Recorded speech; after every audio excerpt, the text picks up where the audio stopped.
चलो दोस्तों, तो आज हम लोग स्टार्ट करें डेवऑप्स के नए सीरीज के साइड। और आज हम लोग बात करेंगे गिटहब के बारे में। तो दोस्तों मैं आपको बता दूं, ये जो गिटहब टॉपिक है बहुत ही इंपॉर्टेंट है डेवऑप्स प्रोफाइल के लिए। तो कोई बंदा अगर बोलता है कि मैं डेवऑप्स प्रोफाइल पे जाना चाहता हूं तो उसके स्किल्स में गिटहब टूल्स होना ही चाहिए। ठीक है। तो हालांकि गिटहब जो है ज्यादा बड़ा टॉपिक तो नहीं है, छोटा सा टॉपिक है, आप इसको 10 घंटे में कंप्लीट कर सकते हो, है ना। लेकिन इसकी इंपॉर्टेंस ही बहुत ज्यादा है डेवऑप्स प्रोफाइल के लिए। तो आज से हम स्टार्ट कर रहे हैं गिटहब के वीडियोस को बनाना। और आज की वीडियो में मैं जो बात करने वाला हूं वो गिटहब को अंडरस्टैंड कराने जाऊंगा आपको कि गिटहब है क्या एक्चुअल में। आपको मैं आज ये चीज बताऊंगा। तो अगर आप गिटहब को समझना चाहते हो बेटर तरीके से, तो अगर आप गिटहब को एक बेटर तरीके से समझना चाहते हो दोस्तों, तो आपको उससे पहले गिट अंडरस्टैंड करना पड़ेगा। और अगर आप गिट को बेटर तरीके से अंडरस्टैंड करना चाहते हो तो आपको उससे पहले वर्जन कंट्रोल सिस्टम आपको पहले समझना पड़ेगा। और अगर आप वर्जन कंट्रोल सिस्टम को समझना चाहते हो तो आपको पहले ये अंडरस्टैंड करना होगा कि वर्जन कंट्रोल सिस्टम नहीं था मार्केट पे। आईटी इंडस्ट्री में वर्जन कंट्रोल सिस्टम नहीं था तो किस टाइप की प्रॉब्लम्स फेस करनी पड़ती थी हमें। तो अगर आपको प्रॉब्लम्स समझ में आ गया तो फिर आप ये चीज बेटर तरीके से समझ जाओगे कि अच्छा ये प्रॉब्लम्स थी तो इस प्रॉब्लम को वर्जन कंट्रोल सिस्टम ने सॉल्व कर दिया। और अगर आपने वर्जन कंट्रोल सिस्टम को अंडरस्टैंड कर लिया तो फिर आप गिट को अंडरस्टैंड कर लोगे। और अगर आप गिट को अंडरस्टैंड कर लेते हो तो आपको गिटहब भी अंडरस्टैंड हो जाएगा बेटर तरीके से। और अगर आपको गिटहब अंडरस्टैंड हो गया तो फिर आप ये अंडरस्टैंड कर लोगे कि गिटहब को डेवऑप्स प्रोफाइल पे कहां ले जाकर फिट करते हैं। ये फिर आपको बेटर तरीके से अंडरस्टैंड हो जाएगा। सॉरी दोस्तों, एक कॉल आ गया था तो उसे मुझे पिक करना पड़ा। तो हम लोग बात कर रहे थे कि गिटहब अगर आप समझ गए तो फिर आपको डेवऑप्स में गिटहब को कहां पे ले जाकर फिट करते हैं वो आप अंडरस्टैंड कर जाओगे बेटर तरीके से। ठीक है। तो ऐसे ही हम लोग यहाँ पर आज के वीडियो में हम लोग ये डिस्कस करने वाले हैं कि वर्जन कंट्रोल सिस्टम नहीं था तो प्रॉब्लम्स क्या थी, किस टाइप से काम कर रहे थे हम उस टाइम पर, और वर्जन कंट्रोल सिस्टम के आने से क्या प्रॉब्लम सॉल्व हो गई। और फिर गिट को अंडरस्टैंड करेंगे, फिर गिटहब के यूज केस को समझेंगे और फिर गिटहब को डेवऑप्स में कहां पे ले जाकर फिट करते हैं आज उसके बारे में अंडरस्टैंड करेंगे। तो आज का वीडियो जो है वो पूरा का पूरा एक इंट्रोडक्शन के ऊपर है। आज हम लोग ऐसा कुछ प्रैक्टिकल जैसा कुछ भी आज डिस्कस नहीं करेंगे। नेक्स्ट वीडियो से गिटहब के ऊपर प्रैक्टिकल्स मिलेगा। तो ठीक है दोस्तों, स्टार्ट करते हैं फिर हम लोग डायग्राम के फॉर्मेट में इसको।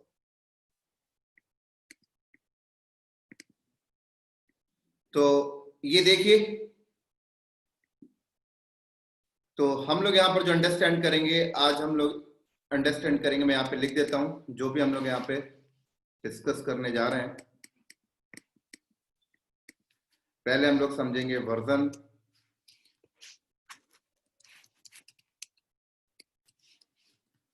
वर्जन कंट्रोल सिस्टम के बारे में समझेंगे। और एटलीस्ट थोड़ा सा छोटा है, मैं इसको बड़ा कर लेता हूँ, फॉन्ट को 14 में कर लेता हूँ।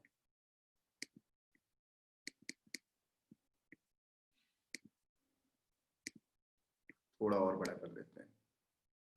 क्लियर। तो आज हम लोग पहले समझेंगे वर्जन कंट्रोल सिस्टम। और वर्जन कंट्रोल सिस्टम को समझने से पहले हम लोग ये समझेंगे कि प्रॉब्लम्स क्या थी। पहले प्रॉब्लम्स का समझेंगे, यहाँ पे ले लेता हूं, प्रॉब्लम्स समझेंगे।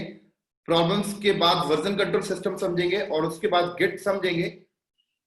और गिट के बाद हम लोग समझेंगे गिटहब को।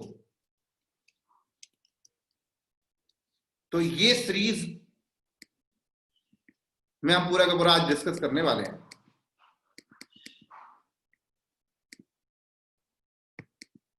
क्लियर। तो चलो स्टार्ट करते हैं फिर हम लोग। तो पहले प्रॉब्लम को समझते हैं। तो दोस्तों प्रॉब्लम्स को समझने के लिए मान लीजिए कि ये आपका एक कंप्यूटर है। क्या है? ये मान लीजिए एक कंप्यूटर है। ठीक है। ये एक कंप्यूटर है आपका। अब क्या हो रहा है कि इस कंप्यूटर में हमने एक फोल्डर बना दिया। मान लीजिए इस कंप्यूटर में क्या किया, हमने एक फोल्डर क्रिएट कर दिया और मैंने इस पे फोल्डर बना दिया, एक कॉमन नाम का मैंने एक फोल्डर बना दिया, ये कॉमन नाम का। इसको भी थोड़ा सा बड़ा कर लेता हूं मैं।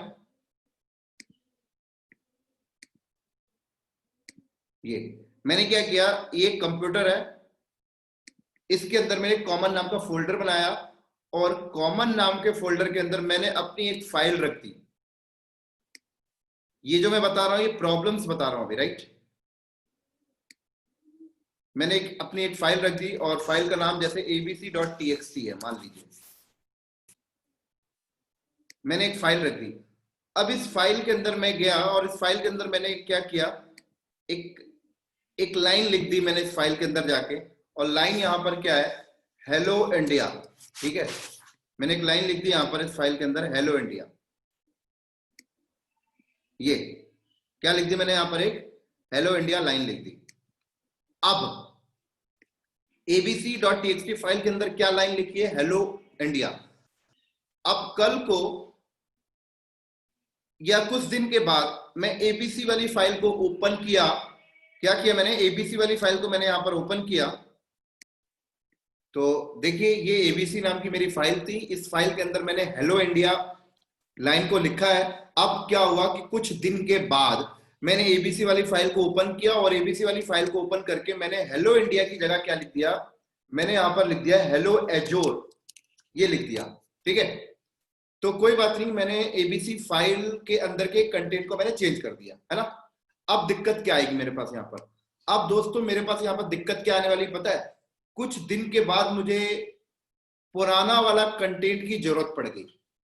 मतलब कुछ दिन निकल गए और एक हफ्ते दो हफ्ते के बाद मुझे याद आया कि एबीसी फाइल के अंदर जो पुराना कंटेंट था हेलो इंडिया, मुझे उसकी जरूरत है। तो अब क्या होगा दोस्तों, क्या वो मिलेगी आपको, नहीं मिलेगी। तो अगर मुझे वो पुराना कंटेंट मिल जाए तो मुझे पहले क्या करना चाहिए था, मैं चाहता हूं कि अगर मैं फ्यूचर में पुराने कंटेंट को भी ले लूं, रिस्टोर कर लूं, तो मैं यहां पर ऐसा क्या कर दूं कि मुझे पुराना कंटेंट भी मिल जाए फ्यूचर में कभी। तो उसका एक ही सोल्यूशन था उस टाइम पर, और सोल्यूशन ये था कि भाई तूने जब एबीसी फाइल बनाई थी उसके अंदर जो तूने कंटेंट लिखा था वो बढ़िया था, कोई बात नहीं, लेकिन अब तू जब भी उस एबीसी फाइल के अंदर जाकर उसके कंटेंट को अगर तू चेंज करता है ना, तो चेंज करने से पहले तू एक काम कर ले। चेंज करने से पहले काम क्या कर ले तू, सोल्यूशन क्या था कि चेंज करने से पहले तो एक काम कर ले, और वो काम यहां पर क्या था कि तो उस एबीसी नाम की जो फाइल है, क्या है, एक मिनट,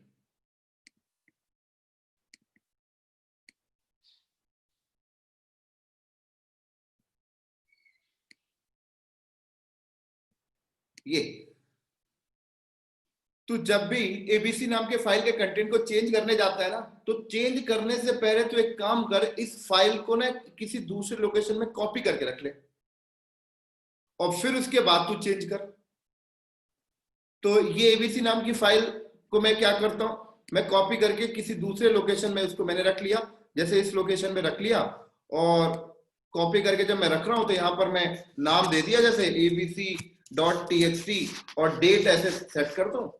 आज जैसे 28 तारीख है तो मैंने लिख दिया भाई, यहाँ पे डाल दिया मैंने 28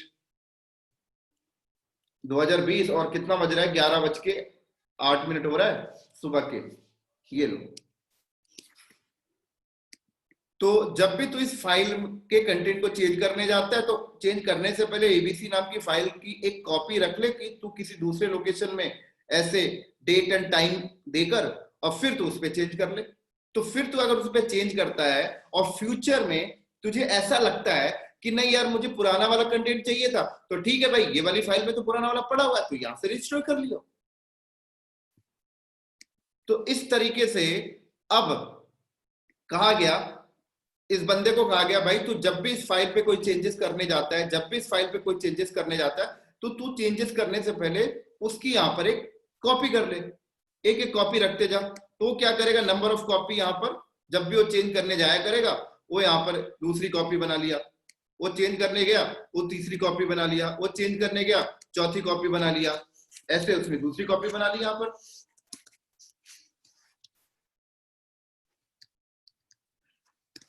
अगले दिन चेंज कर रहा है तो उसने अगले डेट के हिसाब से अगली कॉपी बना ली उसने, ये देखो। तो इस तरीके से उससे बोला गया भाई तू जब भी चेंज करने जाता है तो तू उसको सीपी कमांड से, या विंडो है तो कॉपी करके तू किसी दूसरे लोकेशन में से कॉपी बना के रख ले। तो इस तरीके से काम हो रहा था भाई पहले। तो यहां पर देखो उसी फाइल की डेट एंड टाइम के हिसाब से पड़ा हुआ है यहाँ पर। अब उसे याद आया कि यार मुझे उस डेट में जो चेंजेस किया था उससे पहले वाली फाइल चाहिए, तो यहाँ पे आके वो फाइल को रिस्टोर कर ले।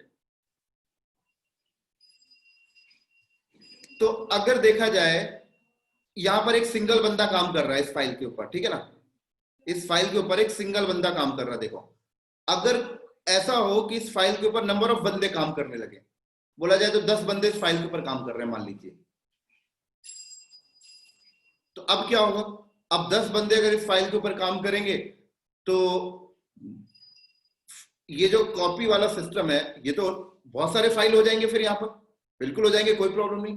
और एक चीज मैं आपको बता दूं, लिनक्स के ऊपर या विंडोज के ऊपर आप एक बार में एक ही फाइल एक ही जन ओपन कर सकता है। मतलब अगर मैं यहाँ पे 4 बंदे यहाँ पे लाके रख दूं, अब 4 बंदे सिस्टम के अंदर घुस के, पहला बंदा अगर इस फाइल को ओपन कर लिया तो दूसरा बंदा उस फाइल को ओपन करके कुछ एडिट करेगा तो उसे एडिट नहीं करने देगा, ठीक है। क्योंकि होता क्या है कि अगर एक बंदे ने इस फाइल को ओपन कर लिया, एक बार ये फाइल ओपन हो चुकी है, तो दूसरा बंदा जब उस फाइल को ओपन करता है तो लॉक मोड में चली जाती है। तो मैं इसका मतलब एक बार में एक ही बंदा एडिट करेगा इस फाइल को। तो लेकिन अब कहा गया कि इस फाइल पे 10 बंदे काम करेंगे, अब क्या करें, इस फाइल के ऊपर कहा गया 10 बंदे काम करेंगे। तो इस फाइल के ऊपर अगर 10 बंदे काम करेंगे, अब वो 10 बंदे ऐसे भी हो सकते हैं कि इस सिस्टम पे लोकल लॉगिन करके काम करें, या वो 10 बंदे ऐसे भी हो सकते हैं जो अपने सिस्टम पे बैठकर इस फाइल पर काम करें। तो मान लीजिए 10 बंदों का सिस्टम ही है, ये एक बंदा है, ये एक बंदा है, ये एक बंदे का सिस्टम है, ये अगले बंदे का सिस्टम है, ये अगले बंदे का सिस्टम है, ये 4 बंदे। अब 4 बंदे इस फाइल पे काम करना चाहते हैं, तो 4 बंदे अगर इस फाइल पे काम करना चाहते हैं तो 2 तरीका है, या तो 4 के 4 बंदों को बोलो कि यहाँ पर एसएसएच करके इसको, इस सिस्टम को एक्सेस कर लें, और एक्सेस करके क्या करें, उस फाइल को ओपन करें। तो 4 बंदे एक साथ उस फाइल को ओपन करेंगे और कुछ लाइन में चेंजेस करेंगे तो कॉम्प्लेक्सिटी आएगी, यहाँ पर कॉन्फ्लिक्ट का एरर आएगा। तो इसका सोल्यूशन क्या निकाला गया उस टाइम पर, उस टाइम पर इसका सोल्यूशन ये निकाला गया कि 4 बंदे इस फाइल पे काम करना चाहते हैं, अच्छी बात है, 4 के 4 बंदों को बोलिए कि अपने सिस्टम से बैठ के ना इस फाइल को डाउनलोड कर लें। पहले क्या कर लें, अपने सिस्टम से बैठकर क्या कर लें, डाउनलोड कर लें।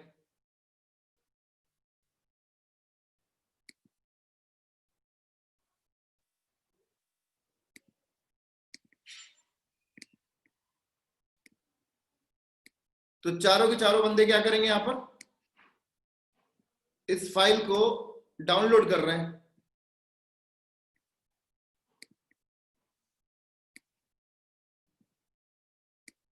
ये लीजिए,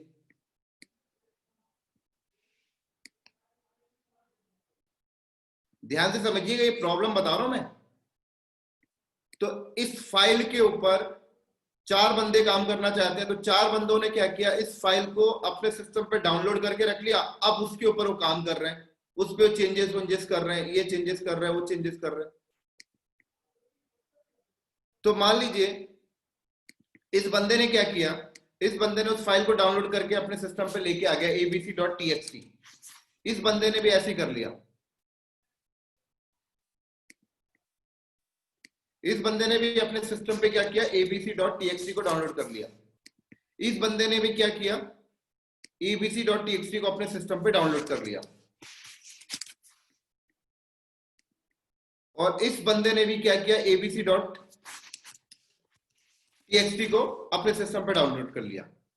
अब क्या हुआ, एबीसी इन्होंने डाउनलोड कर लिया, तो इन्होंने जब डाउनलोड किया होगा तो उन्हें लेटेस्ट वाली फाइल मिल गई होगी, ठीक है। अब वो डाउनलोड करके अब अपने सिस्टम पे उस फाइल के अंदर कंटेंट पे चेंजेस कर रहे हैं, है ना। अब मान लो वो लोग बार बार चेंजेस कर रहे हैं, बार बार चेंजेस कर रहे हैं, तो हो सकता है कि उसकी एक कॉपी वो लोग भी अपने लोकल सिस्टम पे कहीं पर रखते जाए, क्योंकि हो सकता है कि इनको चेंज करने के लिए बोला गया, अब ये बार बार चेंज कर रहे हैं, दिन भर में 50 बार चेंज कर रहे हैं, दिन भर में 50 बार चेंज कर रहे हैं, लेकिन मुझे फाइनल चेंजेस चाहिए। तो इन्होंने क्या किया, बार बार जो चेंज कर रहे हैं तो उसकी लोकल कॉपी उन्होंने लोग रख रहे हैं, और फाइनल चेंज होने के बाद मुझे बता देते हैं कि हमने डन कर लिया। ये भी चेंज करके ये भी बोला हमने डन कर लिया, हमने डन कर लिया, हमने डन कर लिया। अब ये चारों ने उस फाइल पे चेंज कर करके डन कर लिया। अब इनका अगला काम क्या आएगा कि भाई अपलोड कर दो, यहाँ पर अपलोड कर दो, यहाँ पर अपलोड कर दो। अब ये लोग अपने सिस्टम से अगर उस फाइल को अपलोड करते हैं, तो ये बंदा जब अपलोड करेगा तो फाइल का नाम एबीसी है, यहाँ पर भी एबीसी है, तो फाइल क्या होगी, ओवरराइट हो जाएगी,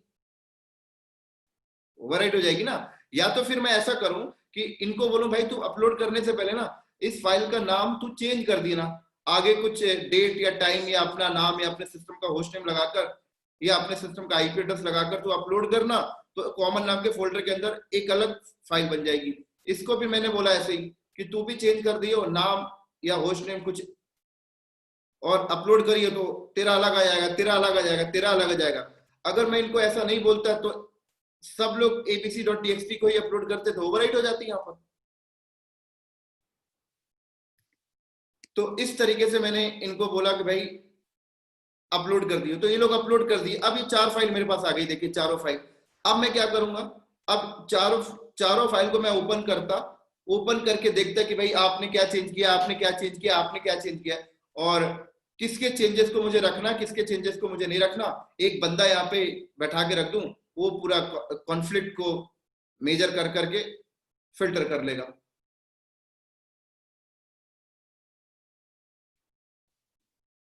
क्लियर।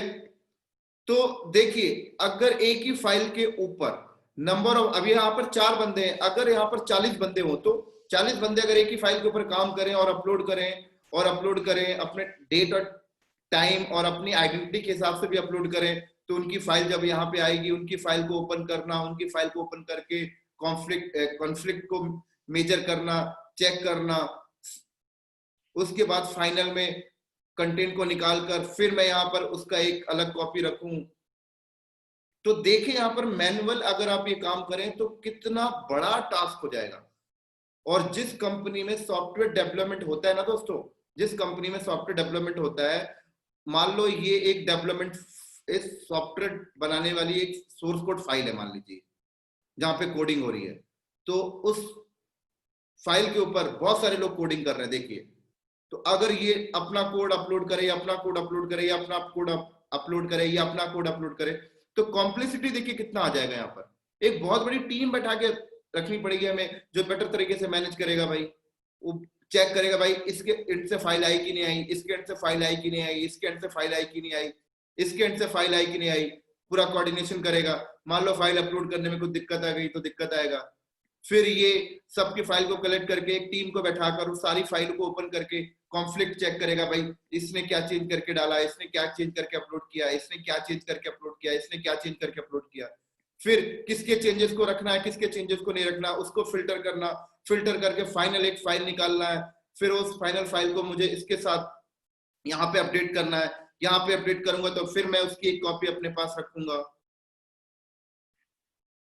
क्योंकि फाइनल वाली सोर्स कोड फाइल कंप्लीट हो जाएगी तभी मैं उसको कंपाइल करूंगा। जब मैं उसको कंपाइल करूंगा फिर उसके बाद वो सॉफ्टवेयर बनेगा, जब वो सॉफ्टवेयर बनेगा तब उसकी सोर्स सॉफ्टवेयर की क्वालिटी टेस्ट होगा, फिर क्वालिटी टेस्ट होगा तभी उसको मैं प्रोडक्शन में डालूंगा, तभी वो फिर वो मार्केट में बिकेगा।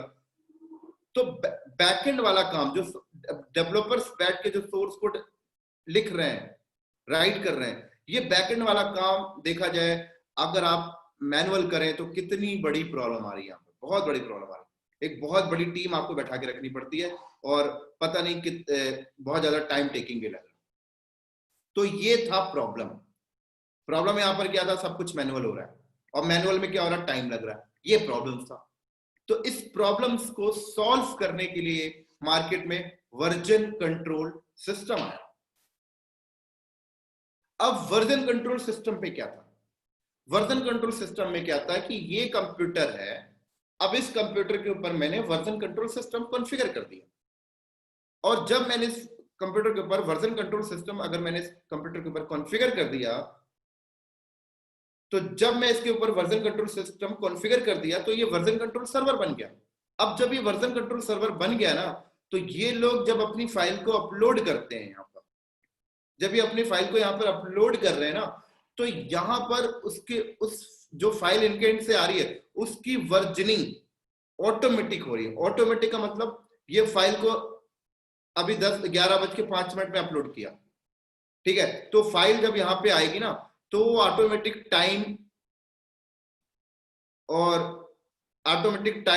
सब कुछ अपने आप ले लेगी। फिर उसने 11:10 में फिर अपलोड किया, अपने आप अगली कॉपी बन जाएगी उसकी। ये 11:12 में फिर अपलोड करता, फिर उसके बाद अपनी आप कॉपी बन जाएगी। मतलब जब ये लोग अपलोड करते हैं तो बैकएंड में जो यहाँ पर मैं टीम बैठा के रख रहा था ना, कि भाई टीम बैठा के रख दिया कि भाई इसको बोल दो, इसको बोलो कि भाई अपलोड करने से पहले ये लास्ट में क्या कर दे, डेट टाइम लगा दे। डेट टाइम लगाता था, फिर फाइल आती थी। अब वर्जन कंट्रोल जब सर्वर मैंने बना दिया तो मैंने बोला तू एबीसी वाली फाइल को ही अपलोड कर, तू कुछ एंड में मत लगा। तो एबीसी वाली फाइल जब अपलोड करता है तो यहाँ पर ओवरराइट नहीं होता है, यहाँ पर ओवरराइट नहीं होगा। यहाँ पर क्या होगा, इसकी फाइल आएगी, यहाँ पर स्टोर हो जाएगी। अभी 11:10 में फिर अपलोड करेगा, फिर आएगी, दूसरी कॉपी बन जाएगी, तीसरी कॉपी, चौथी कॉपी, तो अपने आप कॉपी बन रही है नीचे यहाँ पर। और जो कॉपी बनेगी वो टाइम के हिसाब से बन जाएगी पूरी, भाई इस टाइम पे उसने अपलोड मारा है।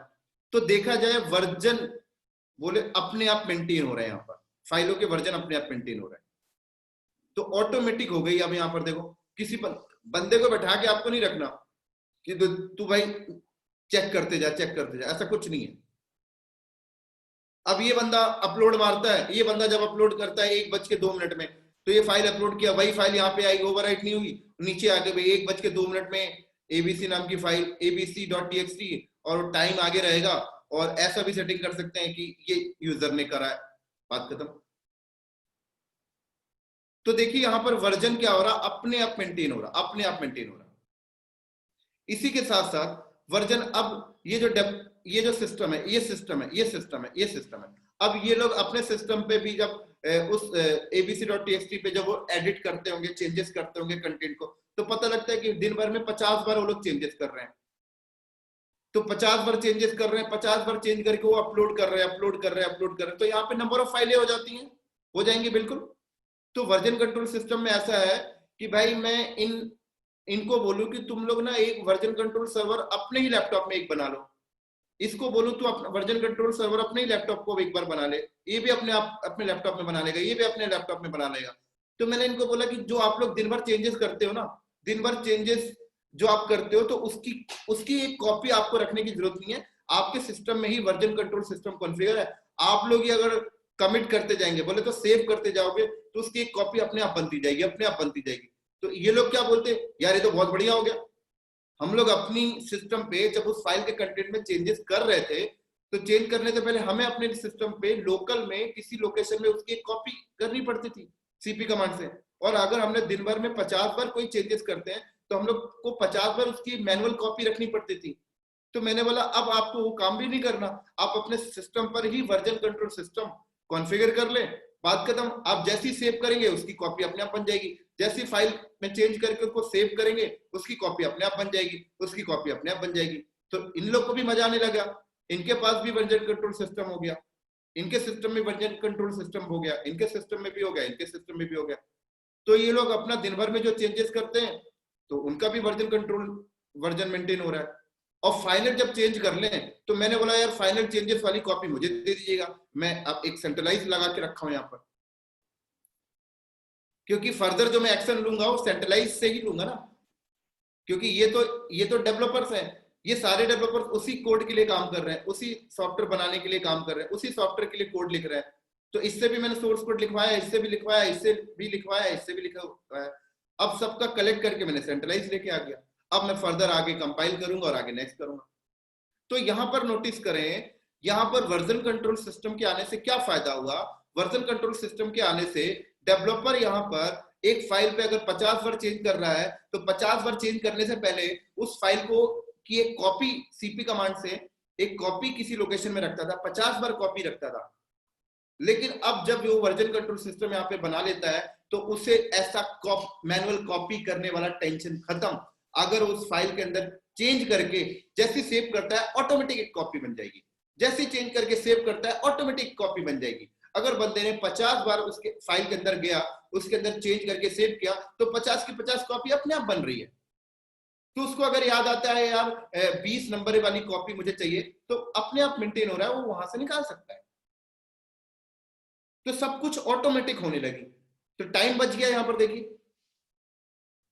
और सेंटर यहां पर हमने लगा लिया, यहां पर भी टाइम बच गया। तो देखिए कितना टाइम बच गया वर्जन कंट्रोल सिस्टम के आने से। तो जब वर्जन कंट्रोल सिस्टम आ गया तो अब डेवलपर लोग क्या करते हैं, अब हमें एक सॉफ्टवेयर बनाना है, तो सॉफ्टवेयर बनाने के लिए कोडिंग करनी है। तो कोडिंग की मेन फाइल यहाँ पे रख दी गई है ना। अब कोडिंग की मेन फाइल यहाँ पे रख दी गई। अब डेवलपर को बोला भाई मान लीजिए मैं वीएलसी बना रहा हूँ, ठीक है, मान लो मैं वीएलसी बनाने के प्लान में हूँ। तो अब मैंने क्या किया, वीएलसी बनाने जा रहा हूँ ना, तो मैंने बोला भाई जो वीएलसी सॉफ्टवेयर बनाऊंगा वो वीएलसी सॉफ्टवेयर तो मैं मैक के लिए भी बनाना चाहता हूँ, लिनक्स के लिए भी, विंडोज के लिए भी और एक्सपी के लिए भी, ठीक है ना। तो मैंने बोला कि भाई ये मेन सोर्स कोड फाइल है, इसको आप लोग पहले अपना डाउनलोड कर लो। इस डेवलपर को बोला कि आप जो कोडिंग करेंगे वो मैक के लिए करिए, आप जो कोडिंग करिए वो एक्सपी के लिए करिए, आप जो कोडिंग करिए विंडो 10 के लिए करिए, आप जो कोडिंग करिए वो यूनिक्स के लिए करिए। बस सारे लोग वीएलसी बना रहे हैं, वीएलसी सॉफ्टवेयर ही बना रहे हैं। अब ये लोग अपना लग गए यहाँ पे सोर्स कोड राइट करना। अब लोग सोर्स कोड राइट करते हैं, चेंज करते हैं, तो एक चेंज करके को सेव करते हैं, वो वर्जन इनका मेंटेन हो रहा है, इनका मेंटेन हो रहा है, इनका मेंटेन हो रहा है। और मैंने बोला फाइनल जब हो जाए मुझे अपलोड कर दीजिए यहाँ पे। तो एवरी डे ये लोग फाइनल कॉपी मुझे दे देते हैं, एवरी डे फाइनल कॉपी मुझे दे देते हैं, एवरी डे फाइनल कॉपी मुझे देते हैं, एवरी डे फाइनल कॉपी ये भी मुझे दे रहा। अब जरूरी थोड़ी कि एक दिन में वीएलसी में बनाकर दे दूंगा, हो सकता है कि 1 साल लग गया मुझे वीएलसी बनाने में, 1 साल तक इन्होंने कोडिंग की, तो 1 साल में 365 दिन होते हैं, तो 365 कॉपी ये लोग मुझे देंगे, तो मुझे यहाँ पर मेंटेन करना पड़ेगा ना। तो अगर वर्जन कंट्रोल सिस्टम नहीं है तो मैं सब कुछ मैनुअल करूंगा, वर्जन कंट्रोल सिस्टम है तो ये लोग जब अपलोड कर रहे हैं तो हर डे के हिसाब से उसकी कॉपी बनती जाती है। तो ये फायदा होता है वर्जन कंट्रोल सिस्टम के आने से। अब वर्जन कंट्रोल सिस्टम बनाएंगे कैसे, तो वर्जन कंट्रोल सिस्टम बनाना है तो आपको गिट इंस्टॉल करना पड़ेगा। तो यहां पर जब आप गिट इंस्टॉल करेंगे, यहां पर गिट इंस्टॉल करेंगे, यहां पर गिट इंस्टॉल करेंगे, तभी जाकर ये वर्जन कंट्रोल सर्वर बनेगा। और गिट इंस्टॉल नहीं करोगे तो वर्जन कंट्रोल सिस्टम सर्वर ही नहीं बनेगा। तो इसलिए कहा जाता है कि भाई अब डेवलपर थोड़ी इसको बनाएगा वर्जन कंट्रोल सर्वर, डेवलपर को थोड़ी आता है वर्जन कंट्रोल सिस्टम कैसे कॉन्फ़िगर होगा, कैसे सेटअप होगा। डेवलपर को तो सिर्फ कोड राइट करना आता है, वो कोड राइट करके सेव करेगा। अगर कोड राइट करके वो सेव करता है और उस ऑटोमेटिक उसकी वर्जनिंग नहीं हो रही है तो फिर बोलेगा यार ये क्या है, मतलब मेरा सिस्टम तो वर्जन कंट्रोल सर्वर है ही नहीं, वो तो यही बोलेगा।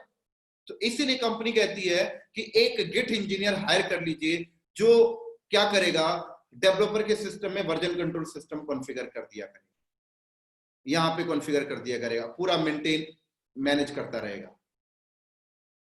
अब इसी तरीके से अब मार्केट में गिट आ गया, तो अब ऐसे ही आपने देखिए वर्जन कंट्रोल सिस्टम भी आपको मैंने समझा दिया और गिट भी समझा दिया।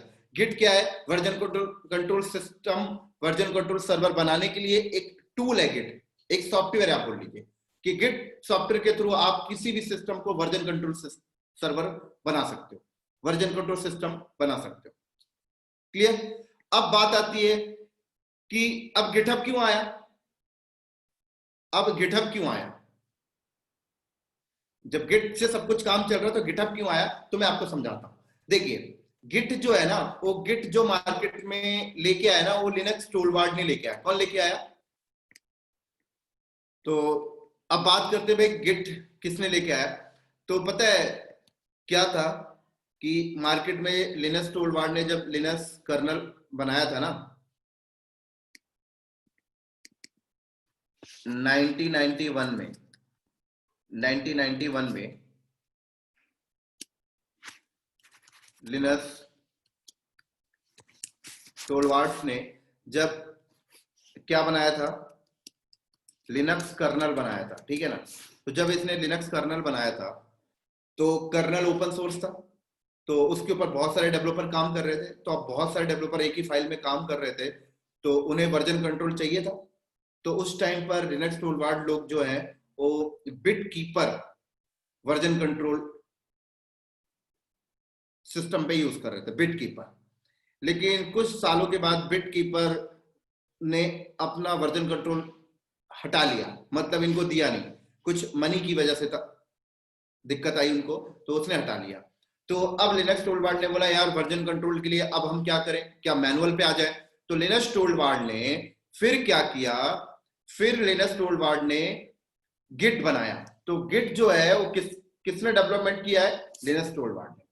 और फिर लिनक्स टोरवाल्ड ने गिट बनाया और गिट को भी ओपन सोर्स रख दिया।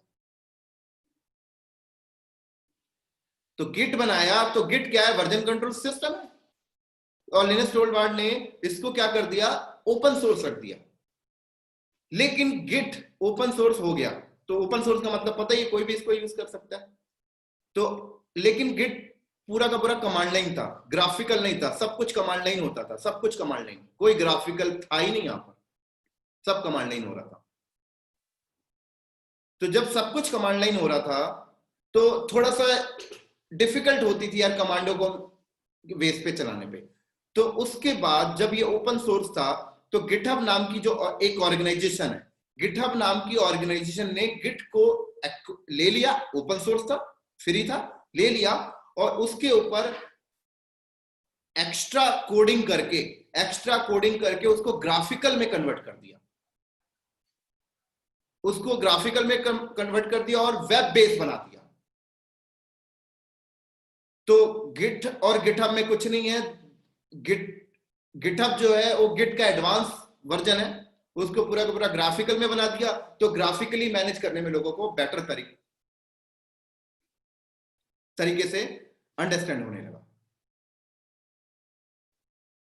इसी तरीके से गिटहब ने आपको एक चीज और बोला, गिटहब ने आपसे एक बात और बोली कि अगर किसी को वर्जन कंट्रोल सर्वर चाहिए, अगर किसी को वर्जन कंट्रोल सर्वर चाहिए तो वो मेरे से ले ले। गिटहब ने बोला, कहा कि मेरा वेब बेस्ड इंटरफेस है, जैसे आप एडब्ल्यूएस आपको बोलता है ना कि आपको डेटा सेंटर चाहिए तो मेरे से ले लो, मैंने पीछे पूरा हार्डवेयर सेटअप कर रखा है। एजोर कहता है ना कि मेरे से आपको डेटा सेंटर बनाना है तो आप अपना फिजिकल मत बनाइए, मेरे से ले लीजिए, मैंने सब कुछ बना के रखा है। तो ऐसे गिटहब कहता है कि आपको वर्जन कंट्रोल सिस्टम चाहिए ना, तो आप अपना वर्जन कंट्रोल सिस्टम आप अपना मत बनाइए, आप मेरे से ले लीजिए, मेरा वेब बेस्ड इंटरफेस है। तो मैं दोनों टाइप, मैं आपको प्राइवेट भी दे सकता हूं, पब्लिक भी दे सकता हूं। हाँ, प्राइवेट लेंगे तो उसका कुछ चार्ज होता है, तो वो लोग आपको चार्ज करते हैं, तो कोई बात नहीं। कुछ कंपनियां हैं जिसको वर्जन कंट्रोल सिस्टम खुद नहीं बनाना, मैनुअल नहीं बनाना, version control system, version control server manual नहीं बनाना, तो वो गिटहब के पास चला जाए, गिटहब में जाके अकाउंट क्रिएट कर ले और वहां पे उनसे ले ले भाई। तो कई कंपनियां लेती हैं, तो कई कंपनियां ऐसा भी करती हैं कि गिट भी यूज करती हैं, गिटहब भी यूज करती हैं। तो कंपनियां क्या करती हैं पता है, ये जैसे सेंट्रलाइज है, अब कंपनी क्या करेगी, सेंट्रलाइज के लिए गिटहब रख लेगी और डेवलपर के सिस्टम पे लोकल के लिए गिट रख लेते हैं। लो भाई, दोनों चला रही कंपनी, तो लोकल वर्जनिंग के लिए गिट हो गया और सेंट्रलाइज के लिए गिटहब हो गया, तो दोनों ही यूज होते हैं। तो हम अपने टॉपिक में गिट और गिटहब दोनों डिस्कस करेंगे।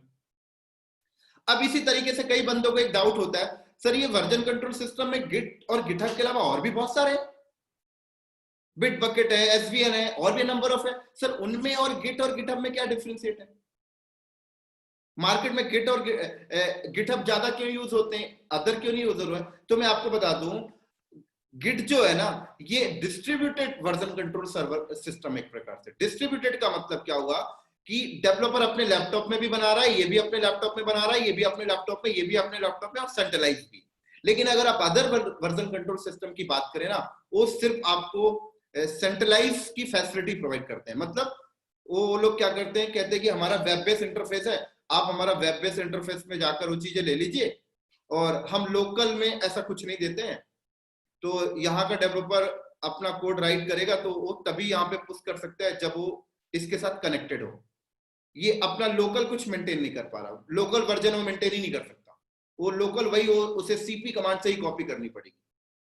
अदर की बात करूं तो मैं, लेकिन गिट क्या है, गिट एक डिस्ट्रीब्यूटेड टाइप से, गिट में क्या बोलता है भाई यहाँ भी कर लीजिए, यहाँ भी कर लीजिए, यहाँ भी कर लीजिए, तो आप देखिए डिस्ट्रीब्यूटेड हो गया। तो इसीलिए मार्केट में गिट ज्यादा यूज होता है। और गिटहब क्या है, उसका एडवांस वर्जन है, वेब बेस है, ग्राफिकल प्रोवाइड कर रहा और सेंट्रलाइज रेपो आपको दे रहा है। तो ये आपके सामने एक मैंने छोटा सा एग्जांपल दिया, इसी के साथ साथ थोड़ा सा आपको, तो अब क्या होगा देखिए, हमने सेंट्रलाइज के लिए गिटहब ले लिया। एक नया डायग्राम ले लेता हूं ये चीज आगे अंडरस्टैंड करने के लिए।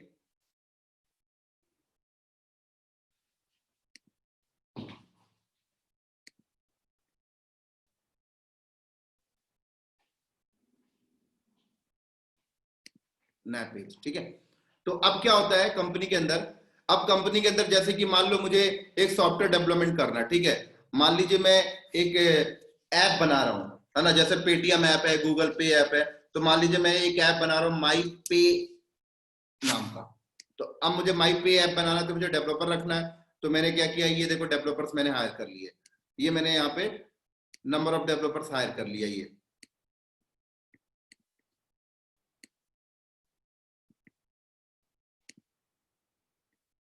ये देखिए मैंने नंबर ऑफ डेवलपर्स क्या किया, हायर कर लिया। अब ये डेवलपर्स मैंने हायर कर लिया। अब मैंने बोला डेवलपर्स को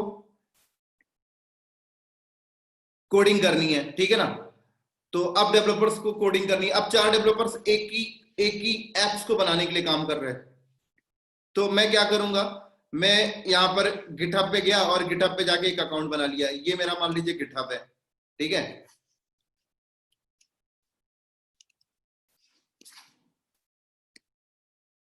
ये गिटहब है, गिटहब में गया, मैंने एक अकाउंट बनाया, और अकाउंट बनाकर माई पे एप्स बनाने के लिए जो फाइल थी, मतलब किसी फाइल पे कोडिंग कर रहा है, वो मेन फाइल मैंने यहाँ पे अपलोड कर दी, माई पे डॉट जावा मान लो, ऐसे मैंने यहाँ पे अपलोड कर दी, ठीक है ना। अब मैं क्या करूंगा,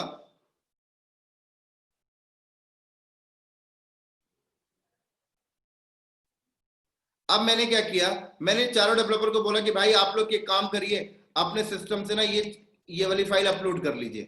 तो ये अपने सिस्टम से बैठ के क्या करेगा, यहां से फाइल को पुल कर लेगा, ठीक है ना। ये चारों चारों ने क्या किया, यहां से फाइल पुल कर ली।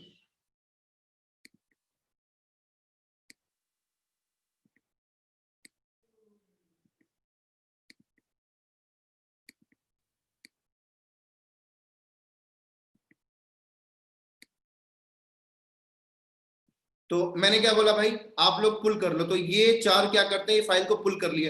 अब वो लोग क्या कर रहे हैं, कोडिंग करना स्टार्ट कर दिया। यहाँ पर कोडिंग कर रहे हैं, ये अपना कोडिंग कर रहा है, ये अपना कोडिंग, ये अपना कोडिंग, ये अपना कोडिंग। अब ये दिन भर में 50 बार चेंज करते हैं। तो अब इनको वर्जन मेंटेन करना है ना, तो अब इनके सिस्टम में वर्जन मेंटेन करना है, तो गिट इंस्टॉल करना पड़ेगा, ठीक है ना। और गिट इंस्टॉल करना, चारों के सिस्टम में गिट इंस्टॉल करना, और गिटहब में जाके अकाउंट बनाना, और इनको अपलोड करने का राइट्स देना। तो ये सब कौन देखेगा, तो ये सब देखने के लिए कंपनी बोलती है गिट और गिटहब इंजीनियर लेके आइए जो ये काम करेगा, ठीक है। तो अब गिट और गिटहब इंजीनियर हमने लेके आ गया, तो वो इन सबके सिस्टम में गिट इंस्टॉल करेगा, ठीक है। और गिट इंस्टॉल करके डेवलपर को बता देगा भाई कि ये फलाना नाम के फोल्डर पे हमने वर्जनिंग इनेबल किया है, तो आप जो भी कोडिंग कर रहे हैं फाइल को इस फोल्डर पे रखकर करें, ऐसे हमने बता दिया। फिर हमने बोला कि भाई आप इस तरह से अपलोड कर लीजिएगा, इस तरीके से यहाँ से पुल कर लीजिएगा, और जब दिन भर आपका कोडिंग हो जाए तो फाइनल लास्ट वाला चेंजेस जो आपको लगे कि आप ओके है, तो उसको आप गिटहब में अपलोड कर दीजिएगा। बोले तो पुश कर दीजिएगा। तो ये यहाँ पर पुश कर रहा है तो राइट्स देनी पड़ेगी गिटहब में जाके, भाई तू पुश कर पाए, इसको भी देना पड़ेगा। कभी पुश करते टाइम कुछ दिक्कत आ गया तो ये सारी दिक्कतें कौन झेलेगा, कौन इसके लिए काम बोले तो मेंटेन करेगा, वो गिटहब और गिट इंजीनियर ये काम देख रहा होगा पूरा का पूरा सिस्टमैटिक। और तो इस तरीके से हम डेवलपर से कोड लिखवा कर अपना गिटहब में कलेक्ट कर लेते हैं। अब कलेक्ट करने के बाद अगला स्टेप होता है, तो जब तक कलेक्ट हो जाएगा, तो कलेक्ट होने के बाद फिर हम अगला स्टेप क्या करेंगे, फिर हम अगला स्टेप अपना जाएंगे, उसको अपना CI/CD के साथ पाइपलाइन पे ले जाके ऐड कर देंगे। तो इधर हमारा पाइपलाइन चल रहा होगा, मान लीजिए हमारा पाइपलाइन इधर चल रहा है, CI/CD पाइपलाइन हमारा चल रहा है, तो पाइपलाइन में ले जाके हमने इसको ऐड कर दिया।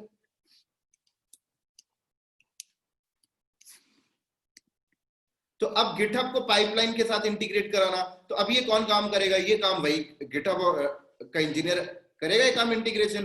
और जब पाइपलाइन के साथ इंटीग्रेट हो जाएगा तो फिर कंपाइलिंग होगी, कंपाइलिंग के बाद फिर हमारा ये यहाँ पर स्टेजिंग एनवायरनमेंट होगा। स्टेजिंग एनवायरनमेंट में हमने उसको इंस्टॉल करके उसकी क्वालिटी टेस्ट करेंगे, और क्वालिटी टेस्ट जब हमारा डन हो जाएगा, ये हमारा स्टेजिंग एनवायरनमेंट हो गया मान लो।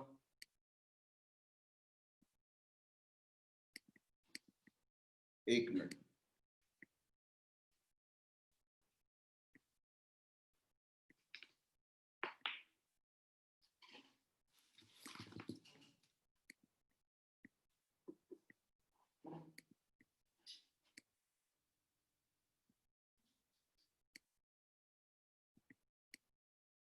ये हमारा स्टेजिंग एनवायरनमेंट हो गया, ठीक है ना, ये हमारा स्टेजिंग हो गया। अब ये स्टेजिंग में डालेंगे, स्टेजिंग के बाद फिर ये आगे वाला एनवायरनमेंट हमारा प्रोडक्शन हो गया, ये हमारा प्रोडक्शन हो गया, फिर प्रोडक्शन में डालेंगे। तो अभी ये मोटा मोटी मैं आपको बता रहा हूँ, ये प्रोडक्शन हो गया, ये स्टेजिंग हो गया। तो सबसे पहला रोल तो यही आने वाला है ना भाई, कोडिंग का। तो डेवलपर अपना कोडिंग करता रहेगा, लेकिन उसका वर्जन मेंटेन करना, वर्जन में कोई दिक्कत ना आए, कोड जब गिटहब में पुश करे तो कोई दिक्कत ना आए, गिटहब को CI/CD के साथ इंटीग्रेशन करवाना, ये सब काम कौन करेगा, गिट और गिटहब इंजीनियर करेगा। तो डेवऑप्स प्रोफाइल के अंदर गिट और गिटहब इंजीनियर ये वाला पोर्शन संभाल कर चल रहा होता है कंपनी का। ये वाला पूरा का पूरा पोर्शन कौन संभालता है दोस्तों, सॉरी, ये वाला जो पोर्शन है पूरा गिट और गिटहब इंजीनियर संभाल रहा होता है। तो इस तरीके से दोस्तों बहुत ही इंपॉर्टेंट पार्ट होता है डेवऑप्स प्रोफाइल पर ये।